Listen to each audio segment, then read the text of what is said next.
नमस्कार, आप देख रहे हैं द टाइम्स ग्लोबल और मैं हूं रुपेंद्र राघव। बिहार में नीतीश कुमार सरकार में मंत्रियों के विभागों का बंटवारा हो गया है। विभागों के बंटवारे के दौरान सबसे ज्यादा ध्यान डिप्टी सीएम सम्राट चौधरी ने खींचा है। इसकी वजह यह है कि नई सरकार की कैबिनेट में उन्हें मिलने वाले विभाग हैं। सम्राट चौधरी को गृह विभाग की जिम्मेदारी भी सौंपी गई है।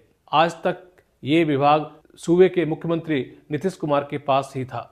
किसी भी सरकार में यह गृह विभाग सबसे शक्तिशाली विभाग माना जाता है, या यूं कहें कि किसी गठबंधन की सरकार में अपनी ताकत दिखाने और जताने का माध्यम भी यही गृह विभाग है। नई सरकार के इस फैसले से अब बिहार की राजनीति में करीब 2 दशक बाद सबसे बड़ा पावर शिफ्ट देखने को मिल रहा है। मुख्यमंत्री नीतीश कुमार ने अपनी 20 साल के कार्यकाल में पहली बार गृह विभाग की कमान खुद से हटाकर उप मुख्यमंत्री सम्राट चौधरी को सौंप दी है। यह सिर्फ मंत्रालय का बदलाव नहीं, यह सत्ता का नया नक्शा देखने वाला फैसला है। गृह विभाग बिहार सरकार का सबसे अहम मंत्रालय माना जाता है।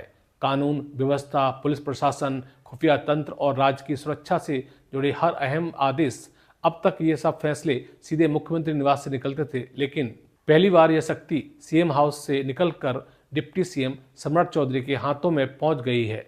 यही कारण है कि इसे सिर्फ डिपार्टमेंट सफल नहीं, बल्कि सत्ता संरचना में ऐतिहासिक बदलाव माना जा रहा है। गृह विभाग मिलने का मतलब साफ है। अब राज्य की सुरक्षा, police system, transfer, posting, investigation जैसे बड़े बड़े फैसले मुख्यमंत्री के नहीं, उप मुख्यमंत्री के दफ्तर से लिए जाएंगे। राजनीतिक गलियारों में अब एक बात तो साफ है कि सत्ता का नया केंद्र अब सिर्फ मुख्यमंत्री आवास नहीं, बल्कि सम्राट चौधरी का ऑफिस भी होगा। यह फैसला दिखाता है कि बीजेपी सरकार में अपना दबदबा तेजी से बढ़ा रही सम्राट चौधरी को पार्टी और सत्ता दोनों में टॉप लेवल रोल दिया है। आने वाले महीनों में वे बिहार बीजेपी का सबसे बड़ा चेहरा बनकर उभर सकते हैं। नीतीश कुमार ने अपने राजनीतिक जीवन में गृह विभाग शायद ही कभी किसी को दिया हो। ऐसे में यह फैसला कई राजनीतिक संकेत दे रहा है।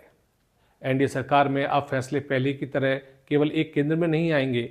यह हिस्सा बांट वाली शासन व्यवस्था की तरफ इशारा करता है। गृह जैसा ताकतवर मंत्रालय बीजेपी नेता को दे देना यह बताता है कि बीजेपी अब सिर्फ साझेदार नहीं, बल्कि सरकार में निर्णायक शक्ति बन चुकी है। उनकी तेज शैली, पार्टी पर पकड़ और अब गृह की कमान, यह सब मिलकर उनके कद को सीएम के बाद सबसे ताकतवर बना रही है। राजनीतिक हलकों में चर्चा है कि यह नीतीश की नई रणनीति या सीधे धीरे धीरे सत्ता हस्तांतरण की शुरुआत है। सम्राट चौधरी का कद कई गुना बड़ा पावर का नया चेहरा हो गया है। अतः तय है कि गृह विभाग के मिलने के बाद सम्राट चौधरी सिर्फ उप मुख्यमंत्री नहीं रहेंगे, वे अब सरकार का दूसरा सबसे बड़ा पावर सेंटर बन चुके हैं। यह सिर्फ जिम्मेदारी का विस्तार नहीं, यह बिहार की राजनीति में एक नए शक्ति केंद्र के उदय का ऐलान है।